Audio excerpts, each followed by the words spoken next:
Now, for some perspective, let me turn to David Charter. He's a U.S. editor of The Times, a British newspaper based in London. So, David, how unprecedented is all this? We certainly heard from Ollie Barrett that he's breaking the glass ceiling on all sorts of fronts.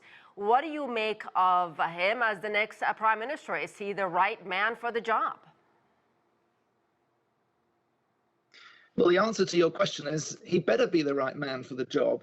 And we hope that he is, as a British citizen, because we've had a tumultuous year. And it's not just, of course, in the changes of prime minister, but in the change of monarch. It's been a really a big year of upheaval for Britain.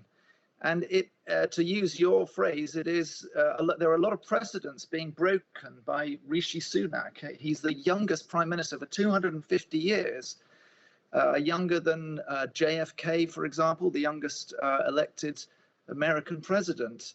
And he's really had a meteoric rise, but it's not one that comes with a lack of experience. He did spend a year and a half as chancellor, and he was seen to have had a good pandemic because he undertook a couple of measures which really helped, first of all, British restaurants to stay in business, with a scheme for people that subsidise people to go out and eat at British restaurants, and then for a scheme that was really expensive, but which was a furlough scheme to help people substitute for their salaries, for their pay, when they could no longer work. Now, this is one reason why the economy is experiencing inflation, because of the money that was pumped into the economy during the pandemic.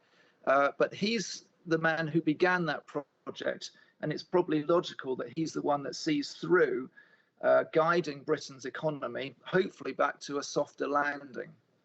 I have to ask you also about his wealth, him and his wife, among the richest couple in the UK. And a lot of critics are saying they're simply out of touch with what many people in the UK are dealing with right now. High cost of living, inflation, making ends meet.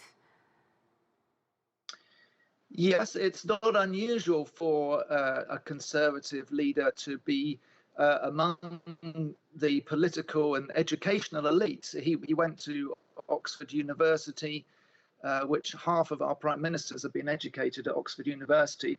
And as for knowing what ordinary people go through, well, he would point no doubt to his upbringing in the southern city of Southampton, where he worked summer vacations as a restaurant waiter. So he does know a little bit about earning money at working class or middle class level. In fact, he married his fortune, although he has his own money. His substantial fortune comes from his marriage to the woman he met at Stanford University while he was studying there, whose father is an Indian billionaire businessman. But if nothing else, the last few weeks have shown the entire Conservative Party what happens if you take unacceptable risks with policy, which is out of touch with the British people. And I do feel that lesson will have been learned. And David, very quickly, what are the chances he would bring Boris Johnson in his government?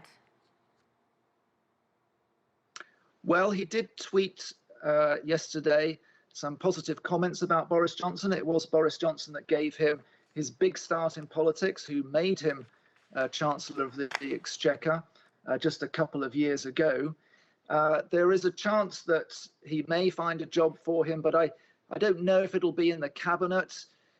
There are several factions in the party that he has to accommodate, and I think he will want to reward perhaps his backers, as well as some of those who were in other camps, and perhaps let Boris Johnson have a period on the back benches for a while he gets his new government underway. All right, we'll have to leave it there. David Charter, thank you very much.